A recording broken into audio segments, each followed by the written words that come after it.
Kentte ortak paydada bütün fikirlerin buluşacağı bir ortamın mutlaka oluşturulması lazım. Aslında bu bağlamda biz yıllardır çağrı yapıyoruz Saadet Partisi olarak bütün siyasi partilere. Bu kentin sorunları belli. Aslında çok bunu uzakta aramaya gerek yok. Fakat bu sorunlarımızı birinci öncelikli, ikinci öncelikli, üçüncü öncelikli ya da şöyle söyleyeyim acil, orta ve daha uzun vadede şeklinde belirleyip birçok sorunumuz çözülür. Van 2020 yılına kadar her gün göç alan, nüfusu artan bir şehirdi. Bugün 2020'den beri işte her gün göç veren, nüfusu azalan, aslında bir yandan bir yandan göç alıyor ama daha fazla göç veren bir şehir konumuna geldi. Bu aslında Van'dan insanların umudunu kestiğinin en büyük göstergesi. Bir insan niçin bu şehri bırakır gider? Geçinemediği için. Ekonomik sıkıntılardan dolayı bu şehre bırakır gider. 2020 yılına kadar bu şehre sürekli bir göç vardı. Aslında 2020 yılının öncesinde de bir göç, bu şehirden göç vardı. Ama gelen nüfus ve normal doğumla meydana gelen nüfus artışı bu açığı kapatıyordu ve nüfus artıyordu. Özellikle son 5 yıldır nüfusumuz ciddi bir erimeye, özellikle kırsal nüfusumuz, yani tarımla uğraşan, hayvancılıkla uğraşan insanlar tarımı ve hayvancılığı terk ediyor. Özellikle hayvancılık terk ediliyor. 2008 yılıyla 2020 yılı arasında Türkiye'de tarımdan ve hayvancılıktan kopan insan oranı %49. Bakın 2008-2020. İnanın 2020'den 2024'e kadar olan şu 4 yıllık zaman diliminde tarımdan ve hayvancılıktan kopan insan sayısı asgari o kalanların içinde %10'dur. Bu da genele vurduğumuzda %20'yi tekabül eder.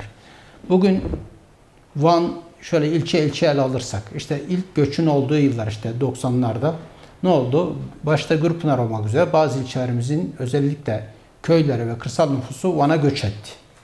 Fakat bu göç bir yerde kesildi.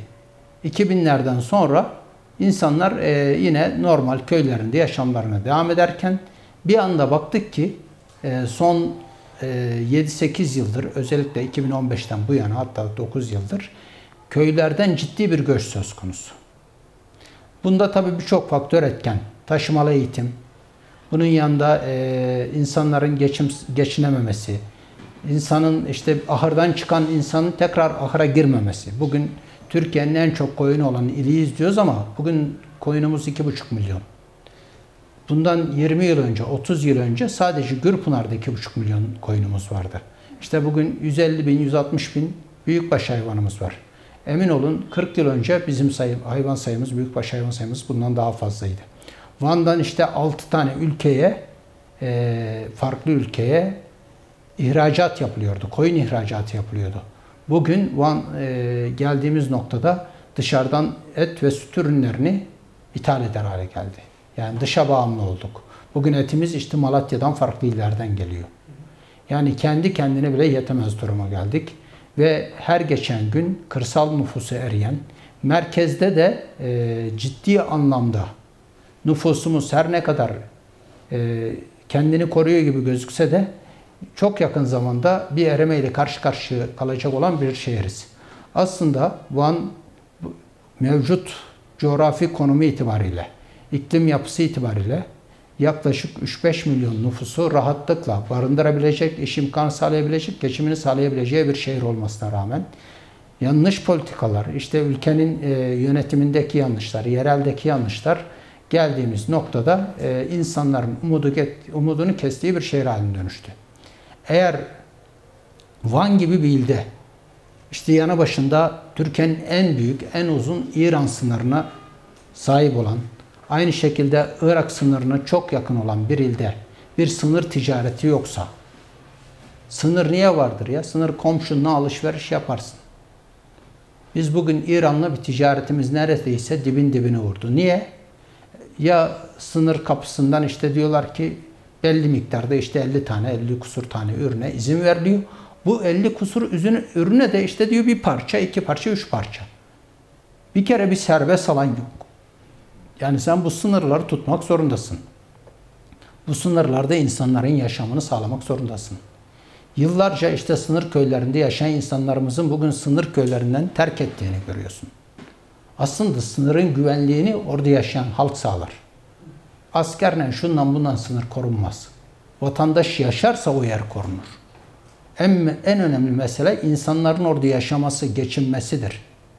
Bir insan işte sınırda bugün yüzlerce köyümüz var. İşte Başkale sınırından tutun işte Saray sınırına, Özalp sınırına, Çaldıran sınırına, İran hattında yüzlerce köyümüz var. O sınır bölgesinde. Ama birçok insan bugün ne yapıyor? Bir şekilde evinin, barkının kapısına, penceresine tenekeyle ve tahtayla kapatıyor. Yazın ya 3 gün, 5 gün, 1 ay gelip kalıyor ya da belli bir zaman sonra 5-10 yıl geçtim aradan tamamen orayı terk edip farklı bir ilde yaşamını sürdürüyor.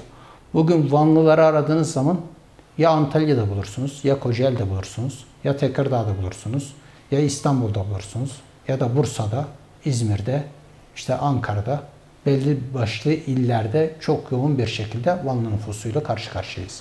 Niçin Van'da durmuyor? Bunu tespit etmemiz gerekiyor. Eğer ben Van'dan bir yere gitmek istediğimde uçak bulamıyorsam, ben bir çocuğum hasta olduğunda, bir yakınım hasta olduğunda, acil bir durumda doktor bulamıyorsam, ben evime ekmek götürme sıkıntısı yaşıyorsam ne yapıyorum? Bu şehirden bir yolunu bulup ilk fırsatta burayı terk ediyorum. Aslında bütün temel mesele Van'da niçin insanlar göç ediyor? Bunu bakmamız gerekiyor. Güneşimiz mi yok? Türkiye'nin en çok güneş alan şehriyiz. Denizimiz mi yok? Dünyanın en büyük sodalı gölünün sahibiyiz. 1700 rakımda dünyada ikinci bu denli büyük bir göl yok. Değerini biliyoruz mu? Değerini bilmiyoruz. Bunun yanında tarihsel olarak geçmişi mi yok? Emin olun tarihi anlamda birçok medeniyete başkentlik yapmış. Türkiye'de bundan nadide bir ildir. Değerini bilmiyoruz maalesef. Dediğiniz gibi az önce işte Bitlis'ten, Siirt'ten, Van'da hakim bir Siirtli nüfusu vardı. Bundan 20 yıl geriye gitsek, şu anda da var ama 20 yıl geriye gittiğimizde çok büyük bir Siirtli nüfusu vardı. Bugün bile bu nüfusun önemli bir kısmını terk ettiğini görüyoruz. İşte Van'da Hakkari nüfusu tartışılmayacak kadar büyük bir nüfus. Biliyorsunuz Hakkari'nin birinci memleketi Hakkari değil Van. İkinci memleketi İstanbul, üçüncü memleketi Hakkari olmuş durumda. Yani ciddi bir nüfus geliyordu. Şu an bakıyoruz Hakkarililer de artık yavaş yavaş buradan ayağını kesmiş. Orada göç eden ayrı bir problem şehir ama onlar da bakıyoruz direkt olarak batı illerini göç etmeye başladı son yıllarda. Yani Van bir çekim merkeziyken şu anda artık insanların yavaş yavaş umudunu kestiği, çünkü geçim yok. Sınırda 1997'de Van Türkiye'de vergi rekoru kıran bir şehir nüfusuna göre. Bugün en son sıralarda. Çünkü niye? O gün bir serbest olan sınır ticareti vardı. Bir mazot ticareti vardı. İşte o mazot ticareti sayesinde bu şehirde ciddi anlamda bir kalkınma oluştu. O dönem organize sanayi kuruldu. İşte Van Spor birincilikteydi. Biz uzakta Fenerbahçe'yi, Beşiktaş'ı, Galatasaray'ı, Trabzonspor'u aramıyorduk. Van'a geliyordu.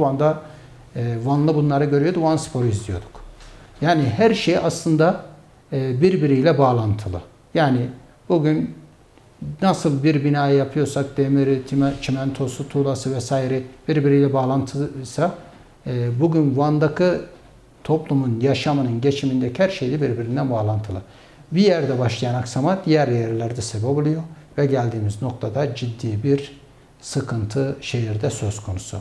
Bugün Van'da çıkalım, belli başlı esnaflar dışında birçok esnafın çek sıkıntısı, senet sıkıntısı, ödeyemediği çekler, senetler, işte SGK'dan giden e-hacizler veya vergi dairesine giden e-hacizler, sabah adam işine gidiyor, açıyor, dükkanını açıyor, iş yerini açıyor. Bir bakıyor ki hesabında 10 lira, 20 lira bir para var. Buna da haciz konmuş. İşte diyor SGK'dan, işte diyor vergi dairesine bilmem neden. Hakikaten insanlar artık geçim anlamında ciddi sıkıntılar yaşıyor. Veya senedini ödeyemiyor, işte senede protesto oluyor. Bugün zaten ülke genelinde bir ekonomik problem var ama biz bu problemleri 2 kat yaşayan şehiriz. Yani bu problem işte Ege'de, Marmara'da, Trakya'da, ne bileyim Karadeniz'de, İç Anadolu'da bir hissediliyorsa biz de 2 kat daha fazla bu sıkıntıyı yaşıyoruz. Van bu anlamda ciddi ele alınıp bunun hem sosyolojik olarak hem ekonomik olarak insanların buradaki göçü veya niçin geçinemediği bunları bir topyekun ele almamız lazım. Bahsettiğimiz bazı problemler ortak. Ekonomik problemler bugün evet Türkiye'nin bir problemi.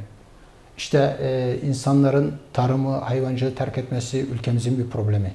İşte ülkemiz genelinde bakkal dükkanı gibi açılan üniversiteler. Bugün çocuk işte ilkokuldan başlıyor. Bir 12 yıl eğitim. Ardından diyor ki üniversite. Nerede üniversite? Filan yerde üniversite. Yüzlerce gereksiz yüksek okul ve fakülte söz konusu. Okulu bitiriyor. Ne oluyor? Bir işsiz ortada. Evet bir diploması var ama diplomalı işsizleri yetiştiriyoruz. Yani bu problem Van'ın da problemi, İstanbul'un da problemi, Türkiye'nin genel problemi.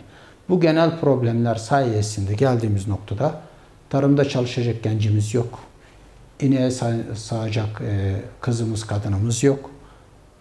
Arabamızı tamir edecek, işte sanayide bir ustanın yanında çalışacak bir çırağımız yok. Bütün bu problemleri yaşıyoruz. Ben şöyle değerlendiriyorum. Van bir nevi dünyada işte ilk göç halkasının son dönemlerde baktığımızda Afganistan, işte İran üzeri Türkiye'yi göç etti. Bir nevi Türkiye'nin Afganistan'ı olduk Van olarak. Şu anda da insanlar buradan mülteci konumuna düştü. Van olarak bütün siyasi partileri, bütün yetkilileri bir araya getirmemiz lazım öncelikle. Bunu da öncelik etmesi gerekenler yerelde DEM Parti'dir, genelde AK Parti'dir. Şimdi birisi merkezde iktidar, birisi de yerelde iktidar. Bunların öncülük yapması lazım. Bunun akabinde işte CHP'nin, işte Saadet Partisi'nin ve diğer partilerin de olduğu ve kentte hakikaten kentin problemlerine gündemi taşıyan, bu konuda ilgisi, alakası olan, bunu kendini dert edinen insanlar da belli başlı insanlardır. Bu insanlar da davet edilir. Aslında biz çok büyük sorunlarla karşı karşıyaymışız gibi geliyor ama aslında problemlerimiz çok büyük değil. Yani şehre birkaç dokunuş lazım. Şu sınır şehirleriyle alakalı bir şeylerin mutlaka yapılması gerekiyor. İşte bugün İran yanı başımızda. Bugün İranlı da artık gelmiyor. Bana yüzlerce otel yapıldı, apart yapıldı, ne bileyim pansiyon yapıldı, şu yapıldı, bu yapıldı. Şu anda %30, %35 civarında bir doluluk söz konusu. Niçin yapıldı bunlar? İranlı geliyor dendi. Bugün İranlı da gelmiyor. İranlı geliyor, 2 gün kalıyor. Trabzon'a gidiyor, Antalya'ya gidiyor, İstanbul'a gidiyor, İzmir'e gidiyor, farklı illere gidiyor. Yani onlar da artık Van'dan eline yani kesti. Bir bakıyorsunuz bir de diyor ki şu anda hükümet 150 lira olan yurt dışı çıkış harcını 1500 lira, 3000 lira yapmak gibi bir durum söz konusu. Böyle bir şey olursa zaten tamamen insanların ayağının kesilmesi demek. Bazı insanlar sınırdan geçim sağlıyor. Ama 3-5 paket sigara, ama 3-5 tane salça vesaire bir şeyler getiriyor, şeker getiriyor. Bundan geçimini sağlıyor. Ve bu rakamlar azımsanmayacak kadar ciddi rakamlar. Yani bu ticaret sayesinde hala Saray'ın, Özalp'ın, Çaldıran'ın, Başkale'nin bazı insanları bir şekilde burada duruyor. Emin olun bu ticaret kesildiği gün birçok insan da buradan gidecek. Yani biz gerçekçi bir politikayı yürütmek zorundayız. Gerçekçi politika nedir? Evet yasa. Tamam yasayla bütün kapıları kapatalım. Yasalar insanları yaşatmak için vardır. İnsanların yaşamını zorlaştırmak için değildir. Bugün öyle yasalarla, öyle saçmalıklarla uğraşıyoruz ki insanların hayatını adeta dert eden yasalarla uğraşıyoruz. Yani bu bağlamda ben güçlü bir Van, bugün 8 tane milletvekili var. Emin olun 8'i bir araya gelip otursun. Farklı partilerden Vanlı olan insanlar varsa davet etsinler. Veya Van'ın siyaseten ilgi duyan insanlar birkaç kişi davet etsinler. Ya Van'ın şu dertleri var. Gelin ben Vanlıyım, Van milletvekiliyim ama sen de işte Ankara milletvekilisin. Gel şu sorunu mecliste beraber konuşalım deseler. Emin olun biz bir tık ileri gideriz ve birçok sorunumuzu daha çabuk çözeriz. Van'da işte siyasi partiler bir araya gelip dese ki gelin şu sorunu çözün desek, bir lobi oluştursak birçok sorunumuzu çözeriz. En basitine Erzurum. Van'ın yarısı nüfusa sahip. Uçak gidiyor, Erzurum havaalanına iniyor. Van'daki havadan daha kötü bir havada. Van'a gelen uçak Van'a inemiyor. Niye? İşte o gece görüş mesafesini veya o sisteki görüş mesafesi sağlayacak her ne cihazsa, ismini tam bilmiyorum o cihazın, o cihaz olmadığı için muhakkak sizlerin de belki başına gelmiştir, birçok insanın başına gelmiştir. İşte Van'dan uçak geri döndü, Erzurum'a indi, Diyarbakır'a indi veya Elazığ'a indi. Bunları defalarca şahit olduk. Yani hakikaten yapılamayacak şeyler değil. Ben tüm yetki sahibi insanlara, başta AK Parti ve DEM Parti'ye sesleniyorum. Gelin, hiçbir şey kaybetmezsiniz. İnsanları dinleyin, oturun. Kendi adınıza yapabileceklerinizi yapın. Bu şehre faydanız olsun. Bu şehirde ebedi bir iktidar söz konusu değil. Ama içinde bulunduğunuz 3 yıl, 5 yıl, 10 yıl her neyse o iktidar döneminizde gelin faydalı olun. İnsanlar size hayırla yad etsin. Hakikaten ben Van adına yapılacak bir oluşumun, yani bir araya gelecek insanlar toplumunun bana katkı sağlayacağını düşünüyorum. Kent Konseyi bundan daha önce, 10 yıl önce bir faaliyete geçecekti. Bir ara toplandık, biz de oradaydık. İşte bir Kent Konseyi'ne başkan seçtik ama ikinci toplantımız olmadı. İşte 2 yıl sonrasında bir kayyum süreci yaşadık. 8 yıldan fazladır şehrin kayyum süreci vardı. 3,5 aydır bu süreç bitti. İnşallah tekrar kayyumla karşı karşıya kalmayız. Bu da ayrı bir dert. Kent Konseyi her ne olursa olsun bağımsız olmalı. Evet, siyasi partiler olmalı ama ideolojik anlamda Van'a özel olmalı. Yani ideolojik bağlantılardan koparmamız lazım. Kent Konseyi'nin derdi Van'ın bugün nedir sorunu? İşsizlikse, işsizliği önleyecek tedbirlerse, uçaksa vesairese, işte tarım ve hayvancılığın geri gitmesiyse, bunlarla alakalı, işte yeşil alanıysa, Kent Konseyi aynı zamanda yaşam alanlarının da iyileştirilmesi, imarsa, bunlarla alakalı ciddi bir yapı olursa ve burada işin ehli insanlar olursa çok daha faydalı olacağı kanaatindeyim. Biz bu şehirde yaşıyoruz. Hangi siyasi partiden, hangi fikirden olursak olalım, hepimiz Van şehrinde yaşıyoruz. Van'ın sorunları hepimizin sorunu. Van'a olacak iyi işler hepimize fayda. Van'ın aleyhinde olacak her iş hepimize zarar. O yüzden gelin hepimiz Van ortak paydasında buluşalım ve bütün dertlerimizi, meselelerimizi konuşalım. Ortak bir noktada uzlaşalım. Van işlerin yürümesi anlamında iktidar yönünden sahipsiz, yetim. Belediye konusunda da 3 aydır mazbata aldılar. Çok fazla bir şey demek istemiyorum. Onları da göreceğiz, izleyeceğiz. İyi iş yaparlarsa Allah razı olsun. İyi iş yapmazlarsa biz her anlamda yaptıkları işleri takip edip dile getireceğiz. Yani bu şehir bizim. Bu şehrin meselelerini, sorunlarını dert edinmişiz. Çözümünü de akla selim bir şekilde sunmaya çalışıyoruz. Belki bizim sunduğumuz çözüm değildir. Bir başkası daha iyi bir çözüm sunabilir. Biz orada ortak bir paydada buluşalım diyoruz. Sorunları ana başlık halinde tespit edelim. Biz bunu defalarca yaptık. Saadet Partisi olarak işte Van'ın Sorunları ve Çözüm Önerileri isimli kitapçık hazırladık. İnanın o günden bugüne değişen bir şey yok. O kitapçığı hazırladığımız günden bugüne sorunlarımız aynı devam ediyor. Hatta artmış, eksilmemiş. Yani trafik sorunumuz o gün 1 ise bugün 2 olmuş. Aslında bir araya gelinmeyecek değil. Van bu anlamda en kolay bir araya gelinebilecek bir şehirdir. Farklı şehirlerde siyasi partiler bir araya geliyor, gelmiyor değil. Yani kimse kimseye düşman da değil. Mecliste de kimse kimseye düşman değil. Yani meclis kürsüsünde belki birbirlerine en ağır konuşmaları yapıyorlar ama koridora çıktıklarında beraber gidip çay içiyorlar, beraber yemek yiyorlar. Van'daki siyasi partilerde kimse kimseye zaten öyle bir ağır söylemi de yok. Herkes bir araya birbirleriyle gelebilir. Bu çok rahat olacak bir iş. Dediğim gibi bunun öncülüğünü biz Saadet Partisi olarak yapabiliriz. Hepsini davet edebiliriz. Ama eğer ki bu öncülüğü bizim aslında yapması gereken iki partiyi söyledim. AK Parti ve DEM Parti. Onlar yapmazsa biz bu anlamda hazırız. Yani biz her kesimle, herkesle uzlaşmaya, konuşmaya hazırız. Çünkü biz hepimiz bu memlekette yaşıyoruz. Bu memleketin sorunu hepimizin sorunu. Van'ın sorunları çok büyük sorunlar değil. Tamamı çözülebilecek sorunlar. Hepimiz bir araya gelip en kısa zamanda çözmek için elimizden geleni yapalım. Ben bu anlamda bütün siyasi partiler çağrı yapıyorum. En kısa zamanda bir araya gelelim, bir çay içelim, bir sohbet edelim. Emin olun o sohbetle her şeyin çözümüne gidecek yollar belirlenecektir. Bir çay bir muhabbeti başlatacaktır. Bir muhabbet de bu şehrin geleceğini inşallah değiştirecektir.